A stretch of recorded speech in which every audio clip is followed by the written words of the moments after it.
en ejercicio, pues muchas de las cuestiones que voy a comentar pues os van a sonar. De todas formas, solemos dejar siempre al final un tiempo para preguntas, pero si tenéis alguna pregunta así acuciante que necesitáis hacer en el momento porque se os va a olvidar, no tengo ningún inconveniente en contestarla en el momento. Voy a ver si ahora, que hemos hecho antes la prueba, voy a ver si ahora comparto bien pantalla y vamos a hablar, a ver, compartir, y vamos a hablar de lectoescritura en educación infantil partiendo de las últimas tendencias pedagógicas que, insisto, seguramente a algunos o algunas de vosotros pues ya conoceréis. Y básicamente yo explico, digamos, la parte psicopedagógica y didáctica del modelo de lectoescritura que se usa en Bosque Escuela Cerceda. Bueno, ¿qué vamos a tratar? Pues vamos a tratar de lo que van a aprender los niños, que es a leer y a escribir. Lo primero que tenemos que tener en cuenta es cómo leemos, cómo escribimos, cómo son los niños que van a aprender, con qué metodologías contamos y con todo eso, pues ya podríamos decidir cuál es el mejor método para aprender a leer y a escribir. Cuando hablamos de lectoescritura, en realidad estamos hablando de dos competencias que están ya definidas en el ámbito internacional desde hace años, con un consenso bastante amplio entre estados, tanto de los que pertenecen al grupo que participa en la evaluación PISA, como otros estados que, aunque no participan, también han participado en una decisión, digamos, global de definir lo que es la competencia lectora y la competencia en expresión escrita. Ahora mismo ya no basta con buscar en Wikipedia lo que dice sobre lectura o escritura, sino que, insisto, hay un consenso internacional en lo que entendemos por leer y escribir. Y la competencia lectora y la competencia en expresión escrita están definidas y podéis encontrar estas definiciones de las que yo voy a hablar en los documentos del informe PISA. La competencia lectora antiguamente se definía como leer es descodificar. Esto era así en los años 90. Posteriormente cambió la definición y leer ya no era descodificar, leer era comprender. Y se entendía que la descodificación era un paso hacia la comprensión, pero no el objetivo último de la lectura. El objetivo último de la lectura es comprender, no meramente descodificar. Pero, como os decía, en los últimos años, desde finales del siglo XX, ya se ha definido con una intención enfocada a la comunicación, no tanto al acto de comprender, sino al acto de comprender, pero también utilizar y analizar textos escritos para alcanzar los objetivos del lector y desarrollar sus conocimientos y posibilidades. Y fundamentalmente el objetivo último es poder participar en la sociedad actual, que es una sociedad en la que el código escrito se usa tanto como el código oral. Por lo tanto, en los informes internacionales con esta definición diferenciamos la lectura silenciosa de la lectura en voz alta. Cuando en los coles se sigue evaluando la comprensión lectora pidiendo a los niños que lean en voz alta, pues están yendo en contra de todos los estudios y de todos los análisis neurocientíficos actuales. En el informe PISA, la lectura comprensiva, es decir, la lectura que responde a la competencia lectora, es una lectura silenciosa. Ya veremos que además es audiovisual, mientras que la lectura en voz alta se trata de un acto expresivo que previamente hay que haber comprendido para poder transmitir. Es decir, se debería enseñar primero la lectura silenciosa y una vez que los niños han entendido lo que tienen que leer, entonces ya lo pueden expresar y lo pueden transmitir en voz alta. De hecho, en las pruebas sobre niveles de lenguas de la comunidad, del Marco Común Europeo de las Lenguas, la lectura silenciosa aparece como competencia de comprensión, mientras que la lectura en voz alta aparece como competencia de expresión. Y eso es una de las cosas que se deberían revisar si se va a cambiar la ley educativa en España. Y luego está la escritura. La escritura, muchas veces confundimos grafomotricidad o caligrafía con escritura. Decimos, mi niño ya escribe y eso quiere decir que traza letras. Bueno, la caligrafía o la grafomotricidad solamente tienen que ver con la letra manuscrita y la escritura se entiende en estos consensos internacionales como una actividad también comunicativa, como una competencia también comunicativa, que surge de la necesidad de comunicarse, produciendo textos para relacionarse con otros, expresar ideas y sentimientos, crear, informar, investigar o aprender. Esto, pues bueno, supone un cambio en algunos de los planteamientos educativos de los que, bueno, pues de las leyes educativas que había cuando los que estáis escuchándome pues estudiabais, incluso la niña de Maite, que seguramente depende del modelo metodológico que estén usando, se ajusta más o menos a lo que estoy diciendo. Bueno, podéis echar un vistazo a este chiste de Mafalda. Quino, como siempre, tenía bastante claras las cosas hace ya bastante tiempo y el mi mamá me mima y mi mamá me ama a Mafalda no le interesaba en absoluto porque en realidad lo que quería era aprender cosas interesantes y no leer frases arquetípicas que no valían para nada. Vamos a ver cómo leemos. Bueno, pues leemos obviamente con los ojos. ¿Quién descubrió cómo leemos? Pues lo descubrió un profesor de la Sorbona que se llamaba Émile Jabal y que era oftalmólogo. Y en 1867 hizo una investigación grabando a través de una cámara de vídeo de estas antiguas los ojos de distintos lectores mientras estaban realizando la lectura y luego ralentizó los fotogramas que había grabado y se dio cuenta que no leemos como él sospechaba que leíamos. Digamos que él partía de dos posibles hipótesis. La primera era que nuestros ojos van leyendo palabra a palabra y van sumando los significados de las palabras para darle significado a la frase y luego darle significado a los textos. Y otra de las hipótesis que había en su época era que nuestros ojos iban desplazándose por encima del texto, recibiendo las letras y organizándolas en el cerebro. Digamos que aunque no existía en aquella época, sería parecido a pasar un escáner por un texto y a recoger toda la información. Sin embargo, lo que descubrió Émile Jabal es que no recorremos las palabras que componen el texto escrito de manera continua y regular, sino que nuestros ojos, mientras leen, van dando saltos hacia adelante y hacia atrás y recogiendo información. Entonces, nosotros en las lenguas del Estado español, todas vienen del alfabeto latino y en todas leemos de izquierda a derecha. Con lo cual, nuestros ojos van de izquierda a derecha, pero no van de forma uniforme, sino saltando.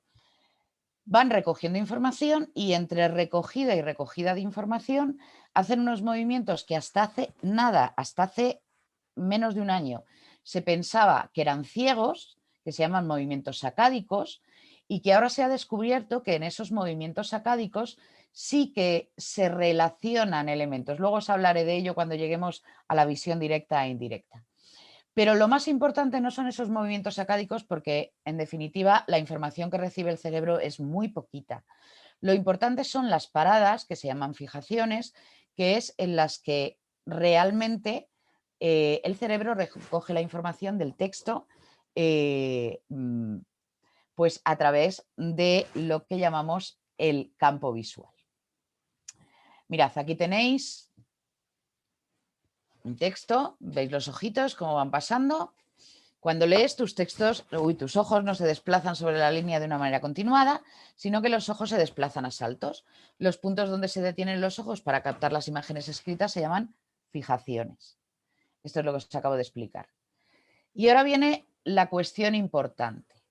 Cuantas más fijaciones hagamos, más le costará comprender al cerebro. ¿Por qué? Bueno, imaginamos que este texto es un puzzle. Es un puzzle que tiene 7 líneas. Si nosotros en cada línea hacemos 2 fijaciones, 7 por 2, 14. Tenemos un puzzle de 14 piezas. Pero si hacemos 3 fijaciones, ¿sí? Ya son 21 piezas. Y si hacemos 4 fijaciones, pues la cosa va en aumento. El cerebro tiene que hacer un puzzle cada vez más complejo cuantas más fijaciones hagamos. Pensad, por ejemplo, en los métodos que más se suelen usar en España. Bueno, yo sé que, por ejemplo, en Cataluña, en el País Vasco, ya hace tiempo que se utilizan métodos analíticos o métodos mixtos, pero todavía hay muchos centros que siguen utilizando los métodos de base sintética, que fueron los que, digamos, los que se empezaron a utilizar cuando empezó la educación preescolar y seguimos aferrados a ellos en muchas partes de España. Esos métodos sintéticos hacen que los niños lean prácticamente sílaba a sílaba, con lo cual os podéis imaginar lo que le cuesta a un niño que tiene fijaciones de tamaño silábico leer este texto de 7 líneas. Entonces, cuando a un niño se le dice, lee esta frase, y el niño lee todo despacito, la flor es bonita, y le dices, ¿qué has leído? Y dice el niño, pues no lo sé. Claro, porque es que aunque sea un puzzle súper pequeño, pues su cerebro no es capaz de organizar esas piezas. La idea es ir trabajando de manera que hagamos cada vez menos fijaciones para que el puzzle que tenga que realizar el cerebro sea menos complejo y la comprensión sea más fácil. Porque, como hemos dicho, el objetivo de la lectura ya no es solo comprender, es siempre comprender con una intención comunicativa, con una intención de satisfacer nuestras necesidades, etcétera, etcétera. Y hasta que no alcanzamos esa comprensión, no podemos cubrir el objetivo de la competencia lectora. Y la idea es que se pueda cubrir ese objetivo en todos los estadios de la lectura, no solamente cuando los chavales llegan a secundaria, que ya se supone que tienen una lectura aceptable, no, sino que también puedan disfrutar de los procesos lectores los niños y las niñas desde pequeñitos. Entonces, si os dais cuenta, aquí que aparecen todos los ojitos, pues el último lector sería el último, y el de la cuarta línea sería el que tendría más facilidad para comprender. Otro de los conceptos relacionados con las fijaciones que es importante tener en cuenta es el del campo visual. El campo visual es el conjunto de imágenes que una persona es capaz de captar en una sola fijación. El niño de arriba tiene un campo visual muy chiquitito, por lo tanto tiene que hacer más fijaciones por línea, mientras que el niño de abajo, de la línea de abajo, tiene un campo visual más amplio y capta más información. A ver, entendedme, cuando yo hablo de las fijaciones me refiero a que se pueda recoger y a que se conozca el significado de las palabras, porque yo puedo pasar por la vista por un texto, yo qué sé, en hebreo, y no me voy a enterar de nada por mucho que vaya haciendo fijaciones. O sea, la idea es que además el texto que se proponga sea un texto donde haya palabras reconocibles y que no solamente se reconozcan desde el punto de vista del significado, sino que también se hayan visto y se puedan reconocer la forma de la palabra, se pueda reconocer lo que llamamos en lingüística el significante. Bueno,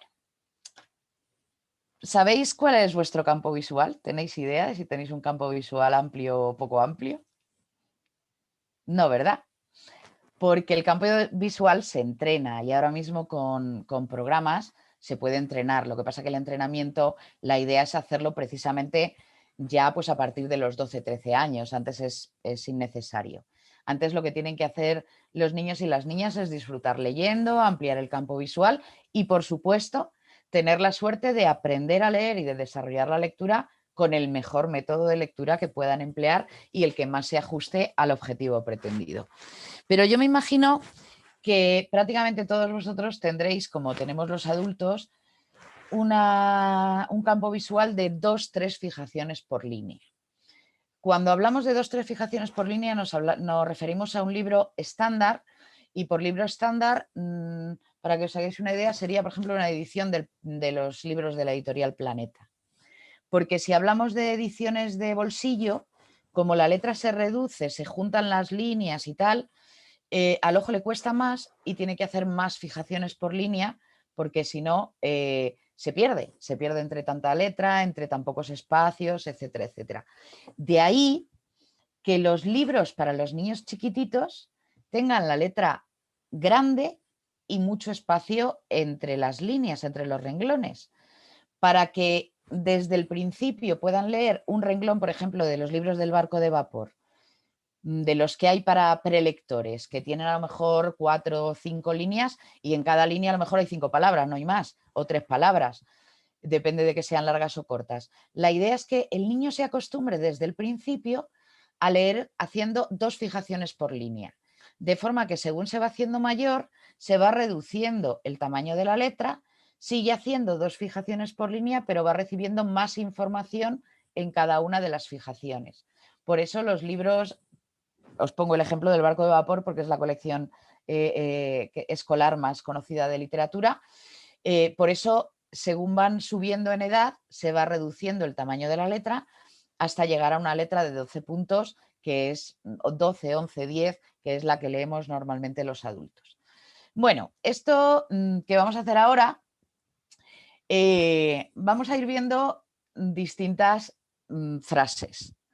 Como no estáis todos en el aula y no me podéis contestar, pues cada uno simplemente se fija y luego me decís hasta qué frase habéis visto correctamente, ¿de acuerdo?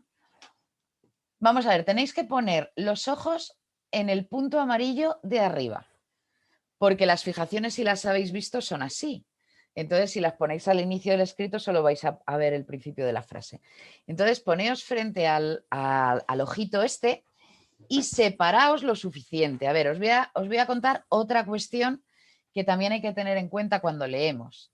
Para hacer las fijaciones correctas con una lectura en papel, seguro que habéis escuchado que lo ideal es usar palmo, palmo y medio, depende de la vista que tengamos cada uno y de la forma del ojo que tengamos cada uno. Palmo, palmo y medio de distancia entre el ojo y el papel. Pero cuando estamos en un texto digital y además este que tiene la letra grande, pues está bien que os separéis un poco más, ¿vale? ¿Por qué? Porque eso permite al ojo abrirse y hacer la fijación más amplia. Si nosotros leemos pegados al libro, de esto que los niños a veces los veis tumbados encima del libro, que están súper cómodos, y están muy cómodos, pero el ojo no está cómodo haciendo fijaciones, no puede hacer fijaciones. Entonces sí que habría que corregirles y decirles, sepárate un poco del libro. A mí cuando era pequeña me decían que te vas a quedar ciega. No es verdad, no te vas a quedar ciega, pero sí que se pueden hacer mejor las fijaciones y se mantiene una distancia adecuada para que el ojo haga así. Bueno, ¿estáis preparados? Pues vamos al punto amarillo de arriba. No parpadeéis, que esto va muy rápido, es medio segundo. ¿Lo habéis leído? Podéis poner el micro ahora. ¿Lo habéis leído? ¿Sí? ¿Todos? Sí. ¿Sí? Sí, lo hemos leído. Pues vamos a ver el segundo, a ver cuántos lo leéis, que ahora la cosa se pone un poquito más difícil. Segundo punto, ya. ¿Lo habéis podido leer? Sí. Sí. ¿Sí? Sí. ¿Todo el mundo? Sí. Muy Sí. bien. Sí. Muy bien, habéis superado las 3 fijaciones por línea. Vamos a por las 2, a ver qué tal. Siguiente punto amarillo. Vamos allá.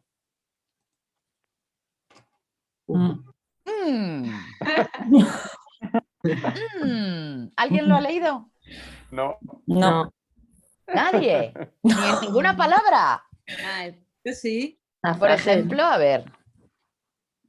Las frases orientarán las hipótesis, ¿no? Bueno, pues tú sí lo has leído, las frases orientan las... ¿Estás segura de que ponía eso?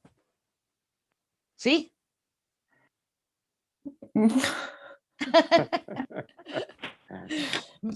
Luego lo comprobamos. Vamos a al último puntito, ¿de acuerdo? Vamos a ver, el último puntito ya, esto es de pros. Esto ya es de hacer unas fijaciones, un campo visual ya. Separaos todo lo que podáis, que si os separáis seguro que lo veis mejor. Vamos para allá. Último punto. El acto lector, algo. El acto lector, algo. Sí, el acto lector, algo. Algo. Me resulta curioso que Philip no se lo sepa ya de memoria, porque lo ha visto tantas veces, pero siempre se sorprende. Bueno, vamos a ver.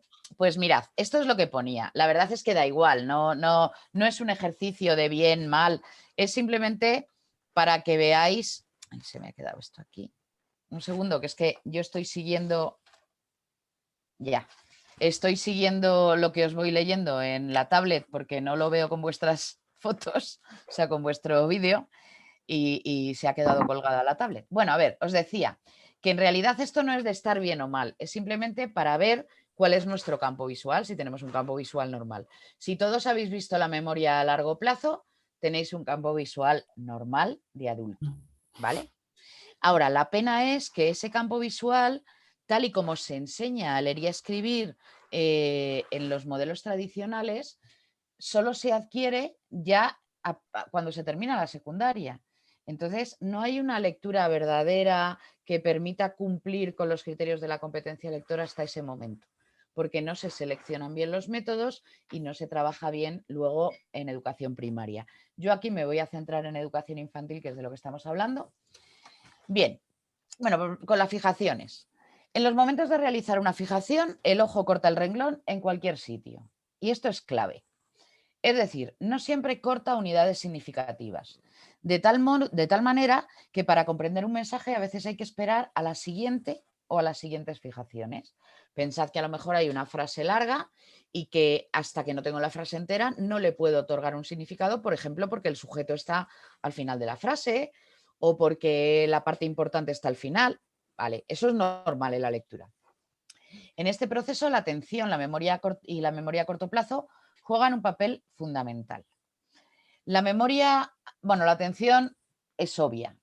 Si alguna vez habéis estado queriendo leer un libro y os estabais durmiendo, os habréis dado cuenta de que al día siguiente teníais que volver a empezar a leer el capítulo porque os habéis perdido, porque cuando se lee sin atención, pues no te enteras. En cuanto a la memoria, en realidad cuando leemos utilizamos los tres tipos de memoria. La memoria a corto plazo es precisamente la que nos permite juntar las piezas de las fijaciones para hacer ese puzzle del que hablábamos. La memoria a largo plazo es la que nos permite buscar en nuestra memoria los significados de las palabras, los significados de las frases hechas, pero también nuestros esquemas de pensamiento que nos permiten juzgar lo que estamos leyendo, valorar lo que estamos leyendo, aceptar o no aceptar como bien escrito en un idioma lo que estamos leyendo, etcétera, etcétera. Y luego está la memoria a medio plazo, que es precisamente la que nos permite no olvidarnos de los capítulos anteriores cuando estamos leyendo, yo qué sé, Los Pilares de la Tierra, que te tiras leyéndolo 3 meses. Pues puedes ir recordando cosas que han pasado previamente, hilándolas con las nuevas, y eso es memoria a medio plazo, porque pasado un tiempo, pasado 6, 7, 8 meses que has terminado de leer el libro, muchos de esos elementos se te olvidan y solo te queda la idea general.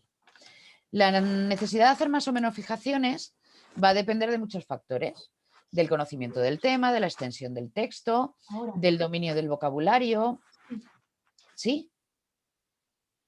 Del conocimiento del idioma en que esté escrito.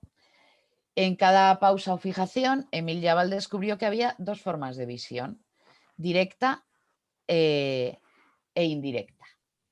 Y aquí viene la parte que más le gusta a Philip, porque esto es magia. Esto es magia. Mirad, ya os digo, siempre es más divertido hacerlo cuando está.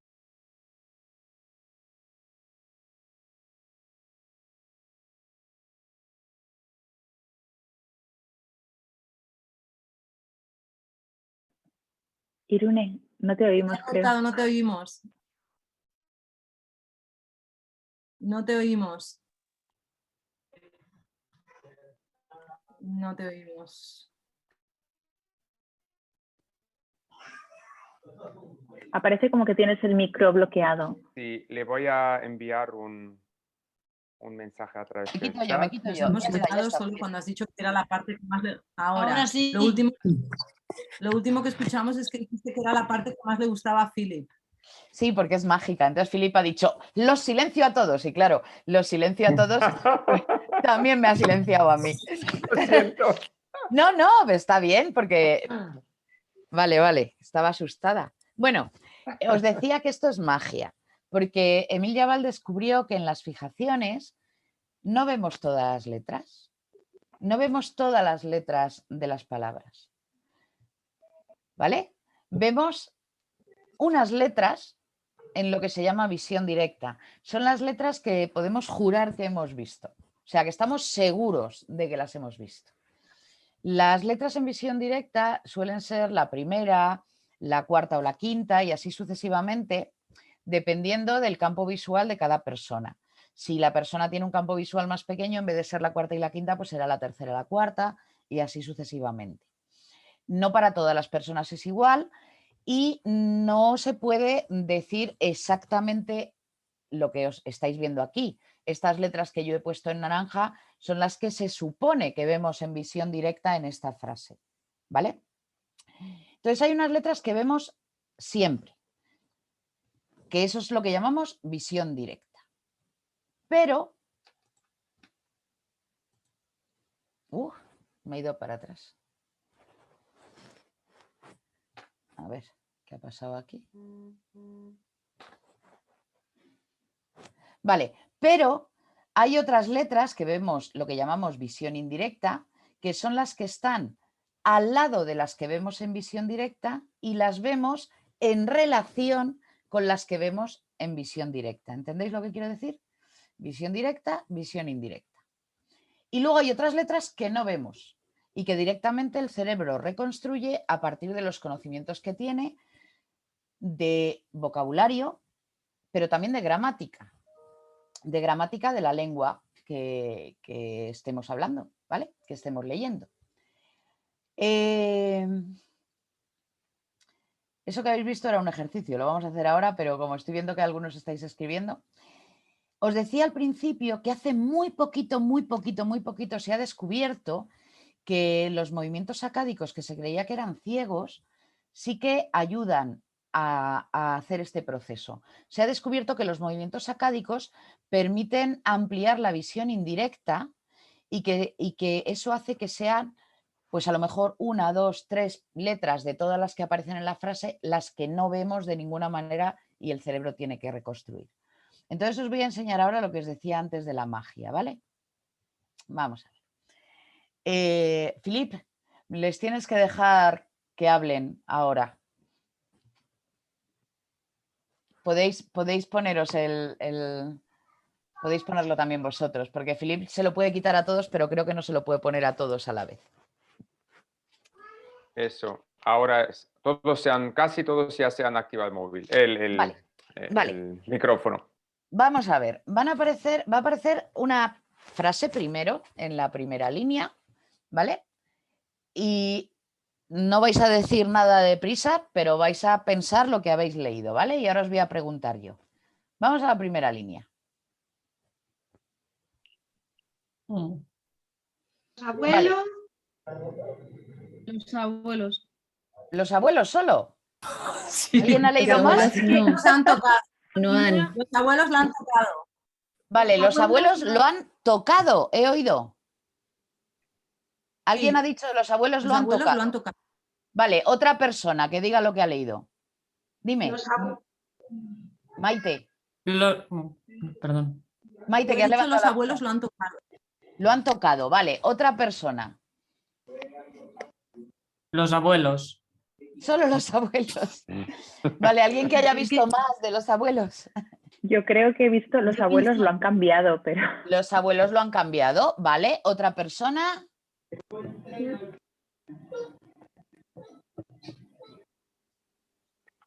Los abuelos no.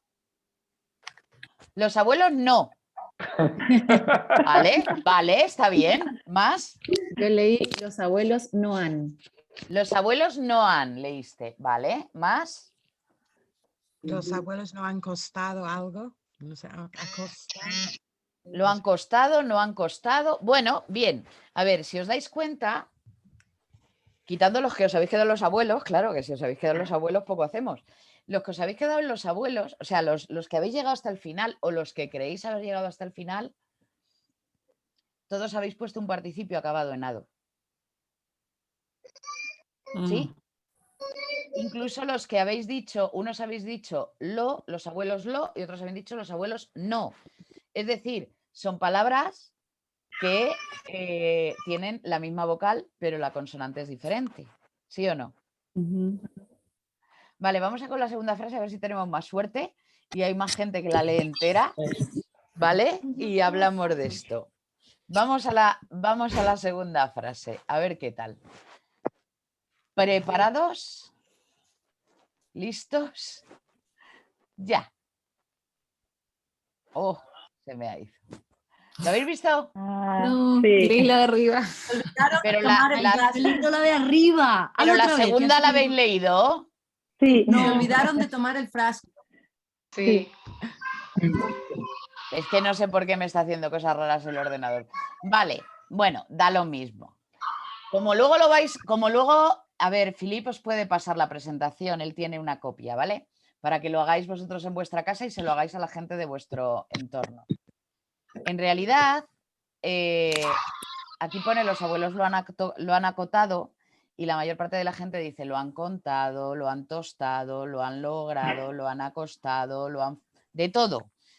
¿Por qué? Porque cuando tú ves un han y tienes unas nociones mínimas básicas de gramática del español, pues ya sabes que después de han viene un participio.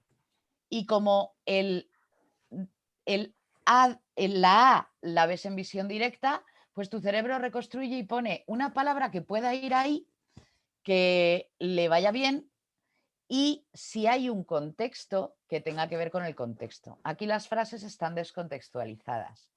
Si yo os hablo de que mis abuelos se han comprado un terreno y lo han acotado, pues entonces tiene sentido el acotado.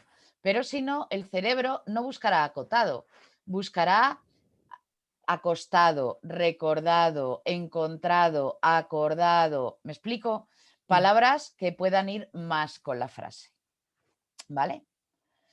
En realidad, en la de abajo pasa exactamente lo mismo. La idea es que la gente dice, se olvidaron de tomar el refresco o el fresco, pero a nadie se le ocurre el frasco. Y es que está sacado de un texto argentino. En España nosotros usamos el verbo coger para todo. O sea, cogemos el autobús, cogemos el virus del COVID, cogemos todo.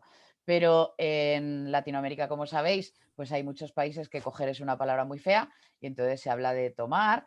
Bueno, pues se olvidaron de tomar el frasco, de cogerlo de un sitio, pues también hace que la gente piense que pone otra cosa, de tomar el refresco, de tomar...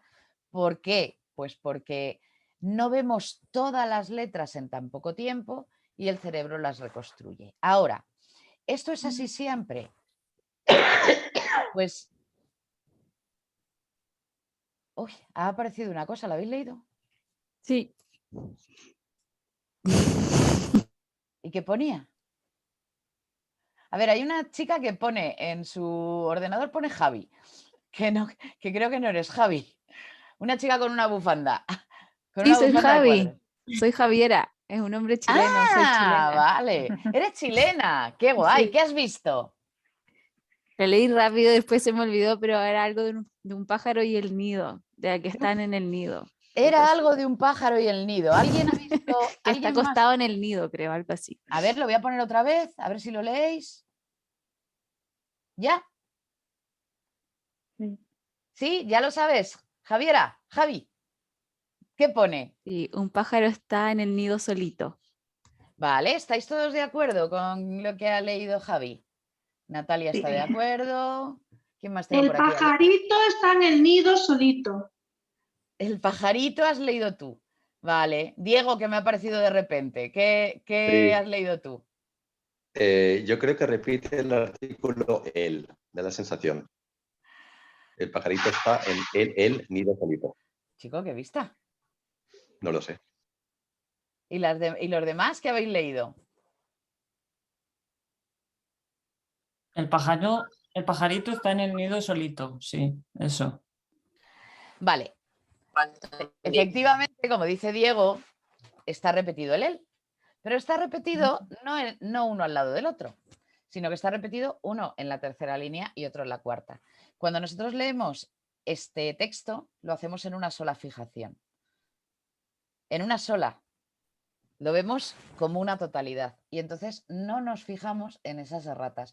Por eso fijaos, las personas que mejor leen en silencio, las personas que mejor leen haciendo fijaciones, necesitan leer en voz alta los textos para encontrar erratas y demás. ¿No os ha pasado nunca que habéis leído 30 veces un texto y que de repente lo lee otra persona y dice, pero si aquí pone no sé qué y tenía que poner no sé cuántos? Pues es porque la lectura por fijaciones, si se hace bien, no te fijas en todas las letras, precisamente por lo que hemos hablado de la visión directa y la visión indirecta. ¿Vale? Curiosidades de la vida. Pero hay gente que lo ve y lo lee una y otra vez y no ve la doble el. Por eso no sé si Diego ya sabía, si ya había visto este juego, porque a veces en internet te lo encuentras como seguro que no eres capaz de leer correctamente esta frase y tú dices, ¿cómo no voy a ser capaz? Bueno, pues hay gente que la lee, la relee y la relee 300 veces y si la lee solo con los ojos, es decir, de forma audiovisual, no se da cuenta porque la está leyendo de un solo golpe de vista. Y el cerebro se queda con lo que necesita. Bueno, todo esto que os estoy contando hace posible que podamos leer esta frase que tenéis ahí. Dime, Natalia, ¿querías hacer una pregunta? Ay, sí, perdona, que no quería interrumpir. No, tranquila, mientras están leyendo tus compañeros, que lo disfruten. Estabas diciendo que la imagen anterior la estábamos leyendo sola fijación. ¿Pero por qué? ¿Porque está toda compacta en una única imagen? ¿Porque está dentro de una imagen concreta? Efectivamente, la ves como un logo. Vale. Normalmente los logos se ven, el cerebro los percibe como una totalidad. Entonces, está preparada precisamente para que produzca ese efecto, para que no veas el doble el. Lo que pasa es que no te explican por qué. Simplemente te dicen, no, tienes problemas de percepción. No, todo lo contrario. Si no lo ves, es que estás leyendo bien. Si lo ves, es que estás descodificando. Es que estás leyendo pues prácticamente sílaba a sílaba o palabra a palabra. Bueno, esto que tenéis ahí escrito, seguro que en algún momento os ha llegado por correo, porque esto ha estado cada X tiempo te lo mandan al WhatsApp o te lo mandan por correo y lo ves y dices, oh, magia. Bueno, pues esto son las magias de la visión directa y la indirecta. Bueno, básicamente esto que os estaba contando no es metodología, no es didáctica, pero sí me interesa para que entendáis cómo leemos. Además de la visión directa e indirecta, tenemos lo que llamamos movimientos de verificación y movimientos de progresión. Los movimientos de progresión son los normales que hacemos en dirección de la lectura y los de verificación son los movimientos regresivos que hacemos cuando nuestro cerebro nos manda, digamos, nos hace una llamada de atención diciendo hay algo que no cuadra en la frase que has leído, vuelve a leerla y fíjate bien. Porque os puedo asegurar que muchas veces cuando estáis leyendo alguna novela que os encanta, que estáis esperando, pues yo que sé, en un momento súper intrigante, novela negra, novela policíaca o novela romántica, un momento, seguro que hay palabras que estáis leyendo diferentes a las que pone, pero que vuestro cerebro está aceptando, porque bueno, si cabe ahí, pues la dejamos. Y en otras ocasiones, vamos, es lo mismo que decíamos de los abuelos lo han acotado, etcétera, etcétera. Entonces, ¿esto es leer bien? Esto sí es leer bien, porque ya hemos dicho cuál es el objetivo de la lectura, comprender. Comprender no quiere decir comprender todas y cada una de las palabras juntitas, porque la comprensión de un texto no es la suma de los significados de las palabras, es una comprensión mucho más global, ¿vale? Ahora, si leemos en voz alta, sí que leemos sílaba a sílaba, porque las vamos pronunciando. Por lo tanto, prestamos mucha más atención a las palabras que están escritas. Sin embargo, no prestamos tanta atención al significado. Estamos pendientes de la forma, pero no del significado. ¿Entendéis lo que quiero decir, no? ¿Sí? Por eso decíamos que la lectura silenciosa es lectura comprensiva y que la lectura en voz alta es lectura expresiva. Bueno, esto era cómo leemos los ojos. Ahora ya voy a coger un poquito la directa. ¿Cómo leemos? Pues además de los ojos tenemos el cerebro. Ya hemos hablado del cerebro y el cerebro funciona de la siguiente manera. Esto lo descubrió Chomsky ya en los años 60 del siglo XX, pero luego se ha estudiado muchísimo y actualmente hasta hay pedagogos que se basan en estos análisis para intentar modificar los modelos de aprendizaje de lectoescritura en sus países. Cuando lo primero que hacemos, el cerebro recibe la información de los ojos y utiliza dos rutas, lo que llamamos ruta léxica o ruta audiovisual o visual. Lo usamos cuando hemos recogido palabras conocidas. Es decir, que vemos y reconocemos, no solo que sabemos su significado, sino que las hemos visto escritas tantas veces que somos capaces de verlas y reconocerlas. Eso es lo que se llama reconocimiento directo. Y según vamos siendo mayores y vamos leyendo más, cada vez son más las palabras que vemos y reconocemos. ¿De dónde se recoge la información? ¿De dónde recoge la información el cerebro? Bueno, hace años se pensaba que solo había dos áreas que tenían que ver con el lenguaje, que eran Broca y Wernicke, pero actualmente se sabe que hay muchos más lugares en el cerebro donde, digamos, en el que se sustenta la lectura, la comprensión lectora, la lectura oral, etcétera, etcétera. Entonces, Usha Goswami, del Centro de Neurociencia de la Universidad de Cambridge, le llama área visual de la forma de la palabra. Entonces, ella lo que dice es que cuando nosotros leemos y reconocemos la palabra, simplemente nuestro cerebro busca en eso que los lingüistas han llamado tradicionalmente lexicón, buscan la palabra y si la reconocen le van otorgando significado y todo es muy rápido. ¿Qué ocurre cuando no se reconoce una palabra o cuando se equivoca? Pues entonces se usa la otra ruta, llamada ruta subléxica o fonológica, que implica recodificar o lo que hemos llamado tradicionalmente descodificar las palabras, y una vez que la hemos descodificado, la hemos pronunciado, aunque sea en silencio, y la hemos reconocido, hemos visto si sabemos su significado, pues entonces la podemos unir a los demás significados de lo que estamos leyendo.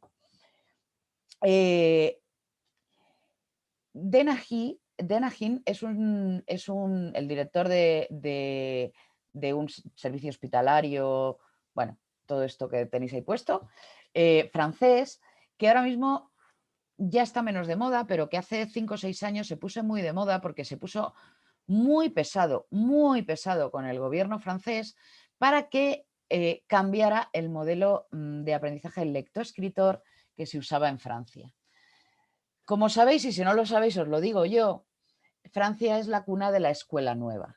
La escuela nueva es donde podemos admirar a pedagogos tan maravillosos y tan fantásticos como Montessori, Freinet, de Crowley, que fueron personas que miraron a los niños que todavía estaban en edad preescolar y dijeron, estos niños también tienen derecho a disfrutar de leer y de escribir, pero de una forma distinta a la que disfrutan los niños que son mayores y que tienen otro nivel de razonamiento simbólico.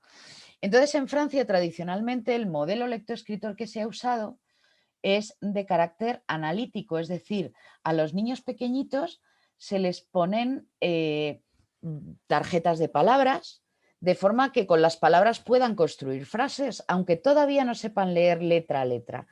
Es decir, se trabaja, digamos, la memorización, entendedme, involuntaria, no es empollarse las palabras, sino son palabras que están por la clase, que se colocan por la clase, que cuando salen frases que dicen los niños, la maestra o el maestro las escribe, las pone por la clase para que los niños las vean continuamente. Era un poco como funcionaban los bits mal llamados de inteligencia, que es que de tanto verlo, pues te acostumbras a verlo y se van quedando grabadas esas palabras. Entonces tú eres capaz de reconocer tu nombre en el perchero, eres capaz de reconocer la palabra mesa, la palabra armario, la palabra pizarra. Pues esos son los métodos que se usaban en Francia, que son los métodos de la escuela nueva, porque los pedagogos de la escuela nueva, como veremos después, analizaron el momento evolutivo en el que estaban los niños con 3, 4, 5 años y cómo se enfrentaban a la palabra escrita, y decidieron que eran muy pequeños para afrontar el alfabeto, que es absolutamente simbólico y arbitrario y que no tiene ningún significado para ellos. Y entonces se enseñan a leer con lo que se llaman métodos analíticos o globales. ¿Qué pasa? Pues que lo mismo que en España íbamos por la otra tendencia, en Francia iban por esa también a piñón fijo. Y Y Dehani este, que no sé ni cómo pronunciarlo, porque además, aunque es francés, su apellido no es francés, estaba empeñado en que se cambiaran los modelos metodológicos de carácter analítico a carácter sintético. Y no le han hecho mucho caso por lo que yo sé. Pero bueno, el caso es que a mí lo que me parece importante que vosotros os quedéis es que usamos las dos rutas para leer, ¿vale? Luego, una vez que hemos reconocido las palabras, las componemos en la memoria a corto plazo, como os he dicho antes, componemos el puzzle y luego hay un procesamiento semántico en el que, como os decía antes, tiramos de nuestra memoria a largo plazo y realizamos 3 niveles de comprensión, lo que llamamos comprensión literal, que es, si yo os digo, ¿qué has leído? Pues la mariposa es bonita. Pues, ¿qué has leído? La mariposa es bonita. Ya está, literalmente, eso es lo que has leído. Sabéis que muchas veces las pruebas de lectura que se les hacen a los niños, que se nos hacían a nosotros en educación primaria, en educación secundaria, las preguntas eran literales del texto, o sea, tenías, y muchas veces era sin el texto delante, era recordar detalles del texto. Es como si yo pregunto, por ejemplo, ¿en qué mano llevaba Caperucita Roja la cestita? Eso es literal. Pero muchas veces más que comprensión es memoria. O haber estado atento, no es tanto comprensión. Lo que sí es comprensión realmente es la comprensión inferencial y la comprensión global. La comprensión inferencial es cuando relacionamos lo leído con conocimientos y experiencias personales, y la comprensión global es cuando nos permite hacer síntesis, recapitulaciones, etc. Para que os hagáis una idea, con el ejemplo de Caperucita, la comprensión inferencial, yo le puedo preguntar a los niños, ¿qué hubierais hecho vosotros si el lobo os dice que os echa una carrera? Entonces, los niños tiran de sus experiencias personales, conocimientos, etcétera, etcétera, y llegan a una conclusión. Y entonces comprenden lo que hizo Caperucita frente a lo que ellos hubieran hecho o no, o a lo mejor hubieran hecho lo mismo. ¿Entendéis lo que quiero decir, no?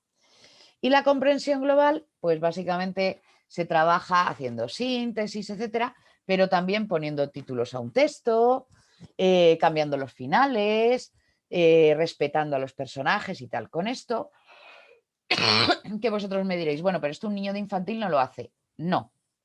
En lectura, no. Pero es que en el modelo Bosque Escuela todo está relacionado y todo el trabajo que se hace con cuentos orales, con cuentacuentos en el que luego hay diálogo, los niños participan, completan lo que van diciendo unos, lo van completando otros, escuchándose entre ellos. Todo eso está trabajando ya tanto la comprensión literal como la comprensión inferencial, como la comprensión global, que son los 3 niveles de comprensión, y que los procesos neurológicos y cognitivos que influyen en la comprensión oral son los mismos que en el texto escrito.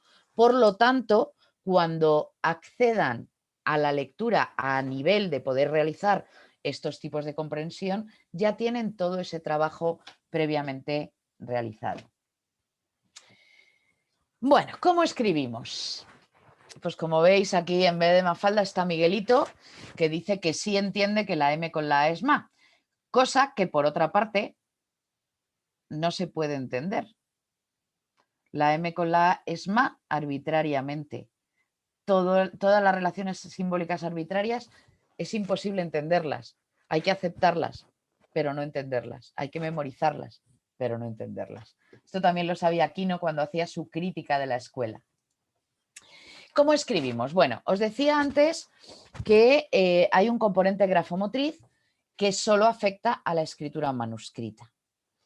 Pensad que una de las cosas que más les cuesta a los niños de educación infantil en las escuelas tradicionales es el tema de la grafomotricidad. Es más, en España usamos mal el concepto de grafomotricidad, porque le llamamos grafomotricidad a lo que debería llamarse preescritura, es decir, palotes, bucles, etcétera, etcétera. Sin embargo, grafomotricidad etimológicamente significa el control motor aplicado al trazado de grafías. Es decir, si no estás trazando grafías, no estás haciendo grafomotricidad. Estarás haciendo preparación para la grafomotricidad, pero no estás trazando grafos, no estás trazando grafemas. ¿Me explico? ¿Sí? Esto lo solventan los métodos de carácter global, analítico, pues eso, Montessori, De Crowley, Freinet, los solventan diciendo es que un niño de 3, 4, 5 años no tiene que escribir a mano. Puede escribir con etiquetas de palabras, puede escribir, puede tener una frase larga, cortar las palabras, tener paquetes de palabras y los niños, reconociendo las palabras, pueden formar sus frases. Lo podemos hacer ahora con la tecnología, fijaos, con un teclado. O sea, yo he visto niños de 3 años que reconocen todas las letras del alfabeto y que como el proceso más complicado precisamente es el motriz, tocando las teclas pueden escribir palabras. ¿Y en Bosque Escuela cómo lo hacen? Bueno, pues ya lo vais a ver, pero usan letras Montessori. Montessori es un proceso y el último momento, cuando ya llegan al razonamiento simbólico, al momento alfabético, tienen... bueno, en Bosque Escuelas que son muy bonitos porque son recortes de madera, de troncos de árbol, pero bueno, suelen ser en madera los de Montessori también, solo que son más cuadraditos y están todas las letras para que los niños no tengan que trazarlas, que les lleva mucho tiempo, pero sí puedan escribir palabras. Entonces tenemos que pensar cuál es el objetivo, si el objetivo es el trazado o el objetivo es la escritura con sentido y con intención comunicativa. La respuesta de una filóloga sería que las dos cosas, pero lo que no podemos hacer es coger a chavalitos de 4 o 5 años y tenerlos todos los días prácticamente una hora haciendo lo que llamamos grafomotricidad, cuando, como se ha demostrado en otros países del norte de Europa, empezando con el proceso de trazado a los 6-7 años, en un trimestre, el niño ya traza de una forma más o menos legible, porque su destreza motriz, su capacidad visual, su orientación espacial, etcétera, etcétera, es muy superior a la de un niño de 3 años que pretendemos que escriba, aunque solo sean las vocales.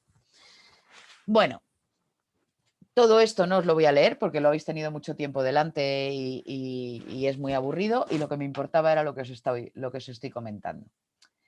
Lo que sí me gustaría deciros es hacer referencia a la última frase, porque muchas veces me preguntan, ahora está de moda que los niños cuando empiezan el trabajo grafomotriz lo hagan con mayúsculas o lo hagan con letra desligada, frente a la letra ligada que nos impusieron en la ley del 70 y que ha seguido usándose hasta hoy.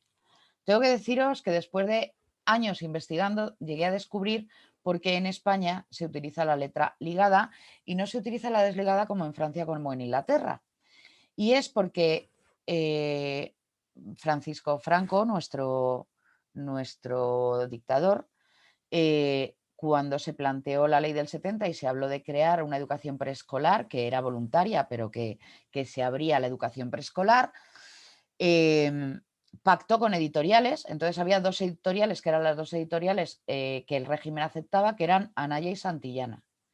Esos fueron los libros de texto que tuvimos todos los niños que vivimos, pues eso, que fuimos niños de infantil y primaria en los años 70. Y también pactó con el señor Rubio el uso de una caligrafía concreta que iba a unificar la forma de escribir de todos los niños españoles. Porque hasta entonces, a ver, la idea no era mala como punto de partida, y os voy a decir por qué. Hasta ese momento había mucha diferencia en la caligrafía de los niños que estudiaban en colegios privados, religiosos normalmente, de los niños que estudiaban en colegios públicos. Si una niña estudiaba en el Colegio de las Esclavas en Málaga, tenía una letra que todo el mundo reconocía como la letra de las esclavas. Los colegios de La Salle tenían una letra corporativa de La Salle. De forma que, claro, tú tenías la, digamos, mala suerte, que yo no, bueno, mala suerte en aquella época, de no tener dinero para ir a un colegio bien, de los que se consideraban bien. Entonces tenías una letra que no era corporativa y luego para encontrar trabajo, muchas veces de secretario, de administrativo, tenías problemas. Entonces la idea de unificar la letra no era mala como punto de partida, pero claro, lo que hizo Franco fue pactar con Rubio y todos los niños de España empezamos a escribir con los cuadernos Rubio, con las letras Rubio, y todos teníamos la misma caligrafía. Pero es que yo estuve haciendo caligrafía hasta los 13 años, que es que ya tenía la regla y todo. O sea, quiero decir, lo lógico es que tú escribas con una letra escolar en los primeros estadios y luego la vayas personalizando, porque la letra es algo personal. Exactamente igual que si te quieres poner piercings o si te quieres teñir el pelo o el tipo de gafa que te quieres comprar, porque es algo que te representa a ti. Y sin embargo, en los primeros estadios, ahora ya menos, se le daba mucha importancia a esa letra ligada. Bueno, además del componente motriz, que solo afecta a la letra manuscrita, pues está el componente comunicativo, que implica el cómo escribimos, las cosas que tenemos en la cabeza, cómo las ponemos por escrito. Y también usamos la ruta fonológica, lo mismo que antes hablábamos de la ruta léxica y subléxica, la fonológica es la subléxica, porque claro, cuando escribimos sí que tenemos que convertir cada sonido en una letra. Entonces tenemos que conocer la relación entre letra y sonido para poder trazar cada letra. Pero ojo, también interviene el componente visual, la ruta léxica. Porque cuando yo escribo una palabra y de repente mi cerebro me dice no está bien escrita, la has escrito con B y tendría que ser con V porque te chirría, es porque tienes memorizadas las palabras en lo que llamábamos antes el lexicón. Es decir, nuestro cerebro usa la ruta subléxica, pero luego tira de la léxica para estar seguro de que hemos escrito correctamente la palabra. Por eso el tener tantas palabras guardadas memorísticamente nos viene bien también para la ortografía. ¿Vale? Bueno, ya hemos visto cómo leemos y cómo escribimos, pues ahora vamos a ver cómo son los niños que van a leer y escribir y nos vamos a centrar en los niños que van a Bosque Escuela. Niños de a partir de 2 años. Bueno, pues estos niños están en una etapa en que van pasando paulatinamente del razonamiento icónico, que es el que les permite que cuando le enseñemos un libro de baño donde hay un osito dibujado, pues tú le digas, ¿cuál es el osito? Y el niño te lo señale y no te señale la casa, ni el perro, ni otro, sino el osito, porque ya reconocen la imagen, el icono de, por lo menos, iconos cercanos, ¿vale? Pues el paso del razonamiento icónico al simbólico se da muy despacio, muy despacio, muy despacio, en lo que Piaget llamaba etapa preoperacional. Los niños que nos vamos a encontrar en educación infantil son niños que están en esta etapa. Los niños aceptan que hay imágenes que representan la realidad, pero que no son la realidad, es decir, aceptan el razonamiento icónico. El niño representa la realidad por medio de iconos, es decir, el niño hace dibujos. Esos dibujos se parecen a lo que quiere representar, es decir, ¿en qué momento un sol es un sol, una cara es una cara? Bueno, a lo mejor el niño no es capaz porque no tiene todavía motricidad suficiente ni coordinación oculomanual suficiente para representar el sol. Pero él quiere representar un sol y si el dibujo lo haces tú, él reconoce el sol, ¿vale? Y paulatinamente va mejorando su capacidad y va representando cada vez mejor la realidad. El niño acepta que existen entes que representan la realidad de forma arbitraria, es decir, acepta logos, acepta símbolos. Esto ya es el tercer momento, suele ser alrededor de los 4 años, 3 años, finales de 3 años sobre los 4 años. Los niños, los logos los aprenden de memoria. O sea, los niños te leen Zara porque no porque sepan la Z, la A, la R y la A, sino porque tú le dices, venga, vamos a Zara. Y el niño se fija y ya ve, como decíamos antes, el logo como un todo, como un dibujo. O vamos a Primac y el niño no sabe escribir Primac ni leer Primac por la ruta fonológica, pero la reconoce por la ruta visual, ¿vale? O sabe leer el Corte Inglés. O sea, los sitios que conoce, o la carnicería o la pescadería, incluso títulos de libros, se aprende la forma de memoria y tú le dices, ¿y qué pone aquí? Y él te lo lee señalándolo. Vale, pues es más o menos alrededor de los 4 años. Y ya por último, en el último momento, el niño usa los símbolos para representar la realidad. Por eso os decía antes que lo ideal es que, como los niños que hay en Bosque Escuela son de distintos estadios, tengan tanto palabras como letras sueltas, porque como son niños muy heterogéneos, son grupos heterogéneos, los mayores que ya son capaces de reconocer las letras como símbolos y saben cómo se llaman las letras y van mirando las letras, digamos que estimulan a los más pequeños que todavía no han llegado al razonamiento simbólico, a querer saber también cuáles son las letras, etcétera, etcétera, ¿vale? Lo que sí tenemos que tener en cuenta es que en la mayor parte de esta etapa preoperacional, la percepción del entorno es sincrética, es decir, a los niños les cuesta mucho fijarse en las partes de las palabras en lugar de la palabra completa.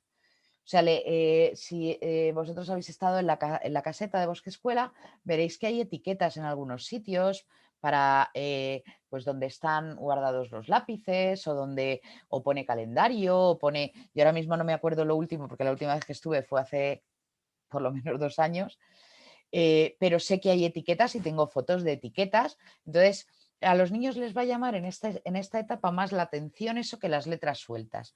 Pero claro, en el momento que incluyes el que podemos hacer letras con palitos y palitos que tienen forma de letras, y con esos palitos podemos escribir palabras y podemos escribir palabras en la arena, pues eso les estimula tantísimo, vamos, en la tierra, eso les estimula tantísimo que los niños del centro Bosque Escuela casi, digamos, pasan más rápido entre estos estadios que los que están en un centro tradicional, donde lo único que tienen para pasar de un estadio a otro son papeles, libros y otros materiales mucho menos estimulantes. Y además, pues si no es un centro, digamos, rural, que estén mezclados, que sean grupos heterogéneos, pues es que están normalmente niños del mismo nivel. Bueno, os decía antes la escuela nueva, pues la escuela nueva, los pedagogos de la escuela nueva, a pesar de que cada uno creó su propia metodología lectoescritora, todos siguen el mismo planteamiento, porque lo que estudiaron los pedagogos de la escuela nueva son los estadios por los que pasaban los niños en el acceso lo más natural posible a la lectoescritura. Entonces, en la escuela nueva se definieron 4 estadios: la estrategia pictográfica, que es cuando para escribir dibujas; la estrategia logográfica, que es cuando para leer buscas la palabra completa, como un logo, no como un conjunto de letras que juntas significan algo. Luego está la estrategia silábica, que es cuando los niños ya se dan cuenta que ese todo está compuesto por partes, se puede dividir en partes. Esas partes es verdad que no tienen significado, porque mariposa no tiene significado, pero son las partes que componen la palabra. Y de hecho esto se trabaja oral muchas veces en infantil, dando palmadas entre sílaba y sílaba para que los niños separen las palabras, etcétera, etcétera. Pero claro, hacerlo antes de que ellos hayan llegado a comprender esa división, digamos, insisto, no significativa y no sincrética, pues es adelantar algo que los niños no están entendiendo. Les pasa lo que a Miguelito, que les podemos decir, ¿lo entiendes? Y ellos te van a decir sí, y no han entendido nada porque no lo pueden entender. Y por último está la estrategia alfabética, que es cuando ya los niños son conscientes de que las palabras están formadas por letras. Teveroski y Ferreiro, que son 2 pedagogas de la Universidad de Barcelona, ya están las 2 jubiladas, en América Latina hicieron un análisis con grupos de niños y niñas indígenas cuyos padres eran analfabetos y no podían intervenir en el trabajo.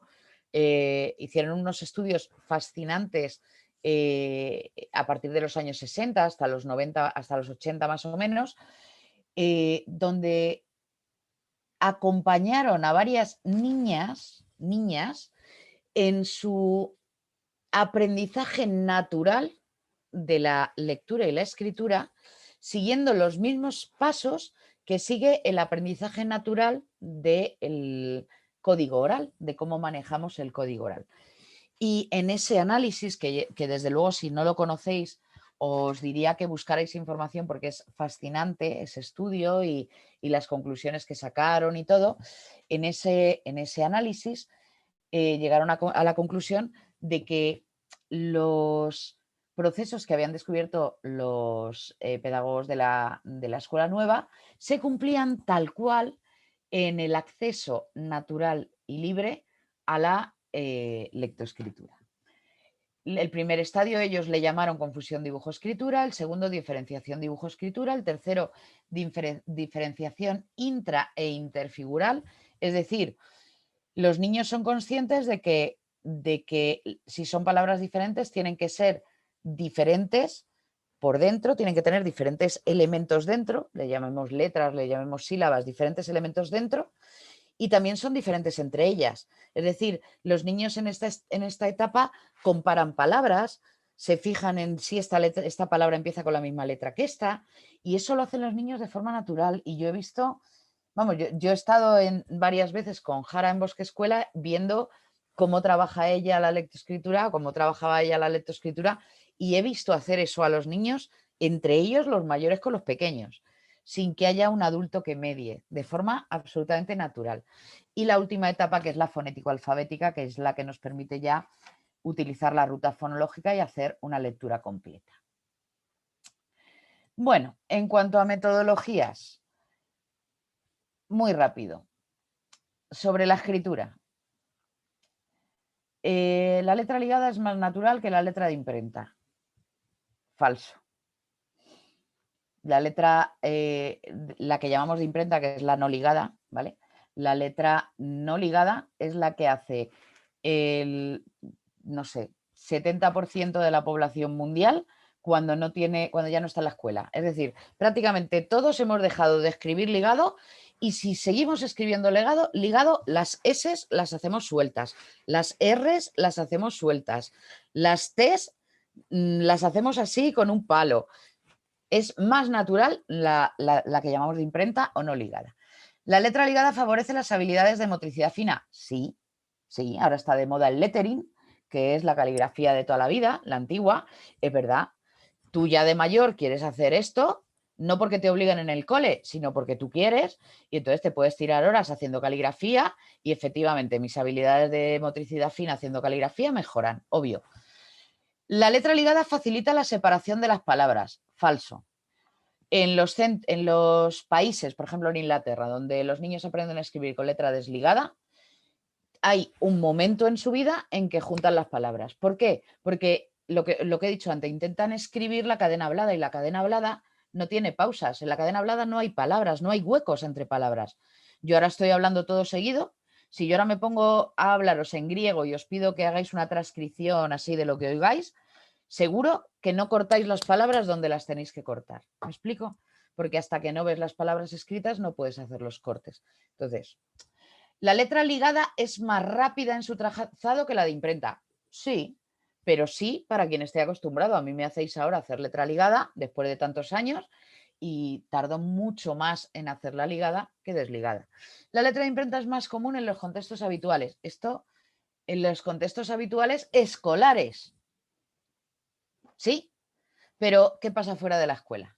Que aquí está, digamos, la broma. ¿Es la más común en los contextos habituales del niño? Sí, porque toda la escuela ha estado durante muchos años la letra ligada, se compraban los libros para que leyeran para el rincón de lectura con letra ligada, etcétera, etcétera. Pero cuando el niño sale de la escuela, en la vida real, ¿la letra de imprenta es la más común? En absoluto. De hecho, suele ser la mayúscula, la que más ve el niño, porque está en carteles, está en nombres de tiendas, etcétera, etcétera.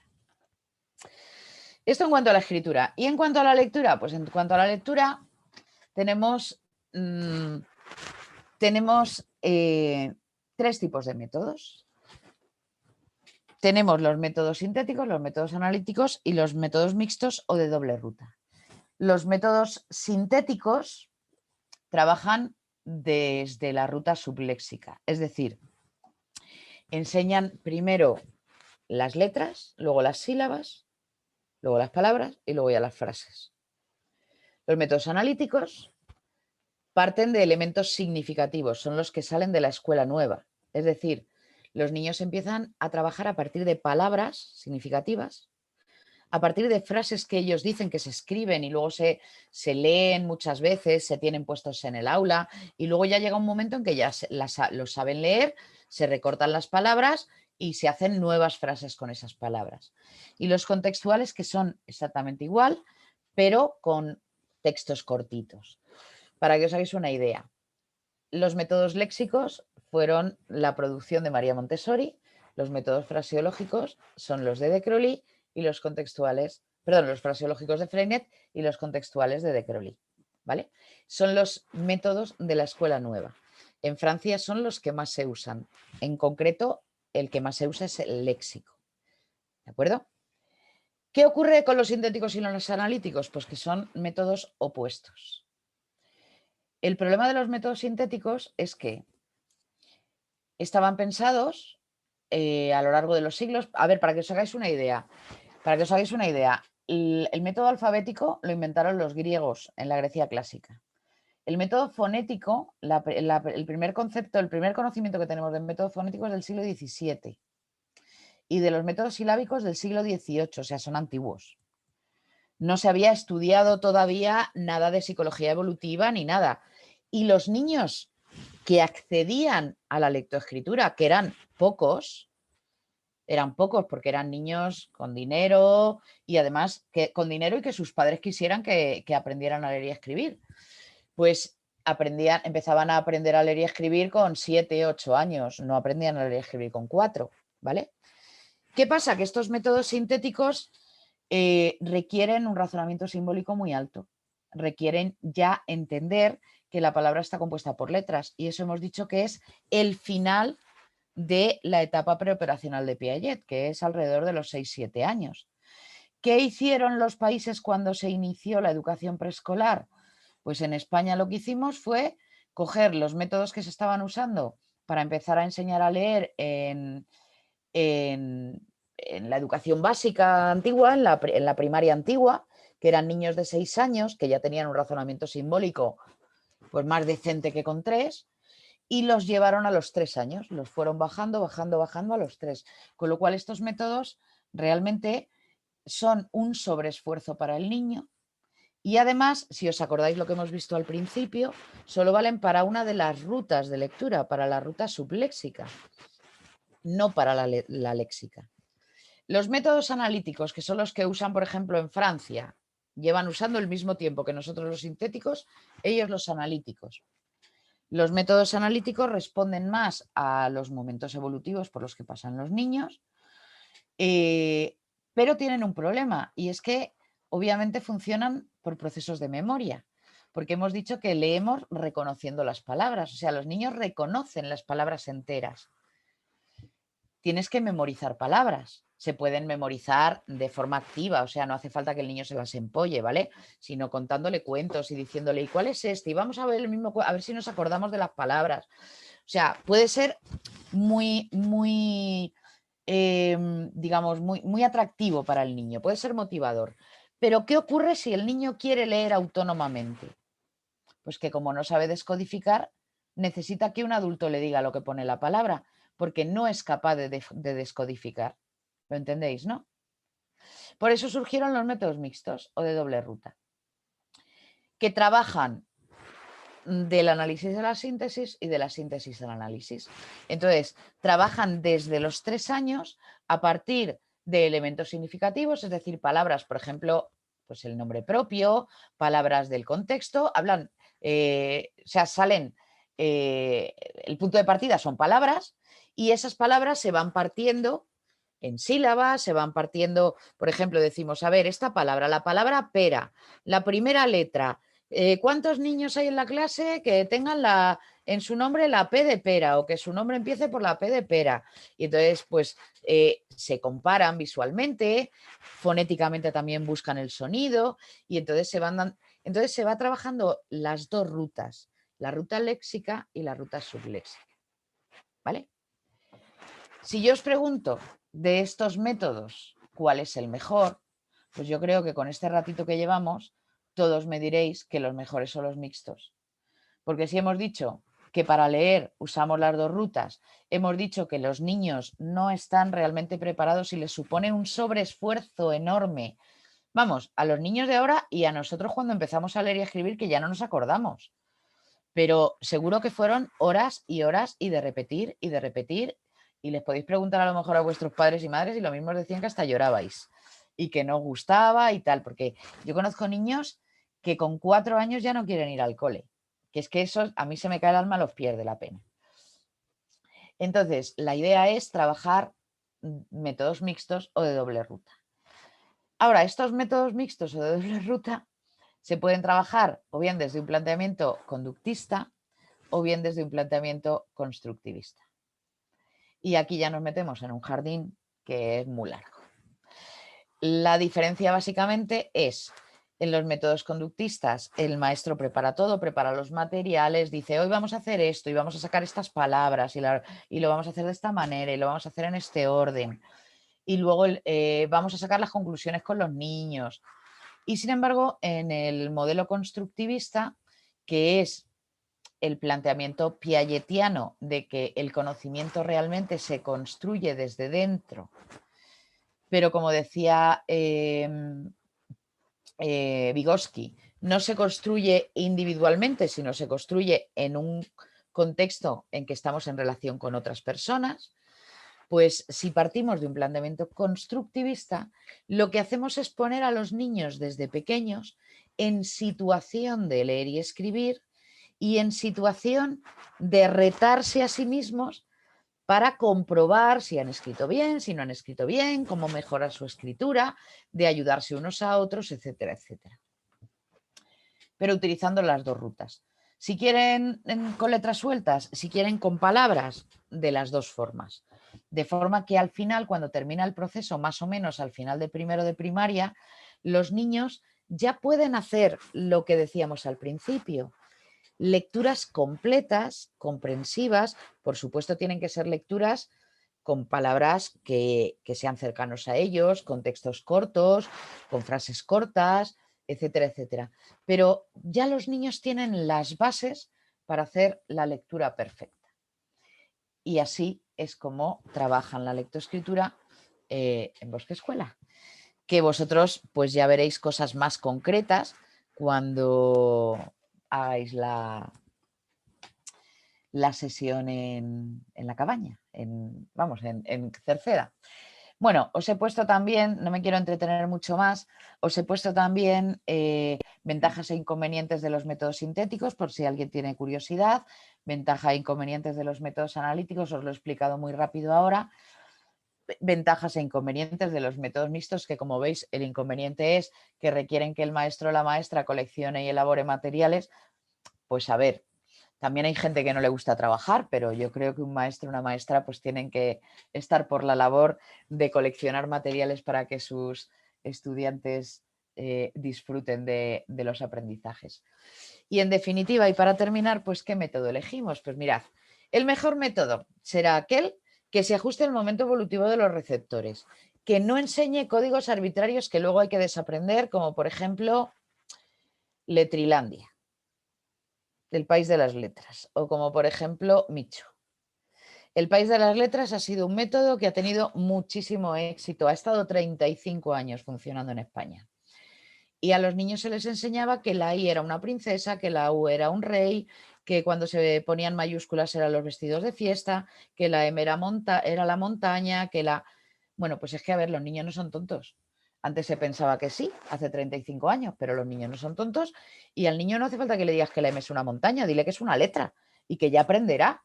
Los niños saben perfectamente que la M es una letra y no necesita ser una montaña. Y el método Micho lo que hacía era unir gestos a los sonidos. Entonces, por ejemplo, la F era como un gato cuando se enfada así. Porque el método Micho estaba, digamos, los personajes eran gatos. Y entonces los niños, veías a los niños leer haciendo gestos y tú decías, pues a lo mejor si estuvieran aprendiendo lengua de signos para algo les serviría, pero es que esto lo tienen que olvidar el año que viene.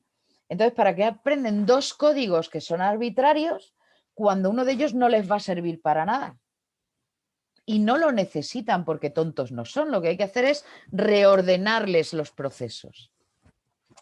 Bueno, el mejor método además será el que responda a lo que se quiere enseñar, es decir, que trabaje todas las rutas y que atienda a la lectura y la escritura como procesos comunicativos. Y por último, que responda a los principios de las neurociencias del aprendizaje, es decir, aprender viendo, haciendo y conceptualizando, aprender con otros y de otros y aprender emocionándonos, que es la motivación más fuerte que existe, la emoción. Bueno, pues todo eso lo tienen los modelos mixtos y lo tiene el modelo de lectoescritura que se usa en Bosque Escuela. Y que seguro que os va a encantar ver los materiales, hacerlo allí, que Filip o Jara o quien le toque os cuente todas estas cosas. Y esto es todo. Filip, si quieres añadir algo. Irune, muchas gracias por visualizar y explicar toda esa parte muy teórica de forma muy, muy divertida y muy entretenido y con palabras que creo que todos hemos y todas hemos disfrutado esta tarde de escucharte. Ahora nos quedan nos queda el módulo práctico, ¿no? Para vivenciar y poner en práctica la teoría y conocer de primera mano las actividades haciéndolas, ¿vale? Así que... Y emocionándoos. Emocionando. Lo último que pusiste, ¿no? De los principios neurodidácticos, que es aprender emocionándonos. Y es lo que quiero ahí subrayar porque es que es muy importante. Bueno, muchas gracias. De todas formas, Filip, podéis escribirme si queréis. Si tenéis cualquier duda, si queréis más material, a irune@lasallecampus.es. Irune@lasallecampus.es. Y Filip os mandará, porque tú lo tienes de cuando dimos el curso, no me acuerdo si fue en septiembre o en octubre. ¿O quieres que te vuelva a mandar? El correo, pero mira, más fácil, lo hago, ¿vale? Pero ponlo en el chat, por favor, un momentito. Abajo ¿Mi en correo? El chat, tu correo electrónico. Si lo tienes fácil, si no lo escribo en los... Abajo tienes el chat, el símbolo del chat para pinchar. Así queda también ahí recogido en la grabación para los demás. Si me haces el favor. Sí.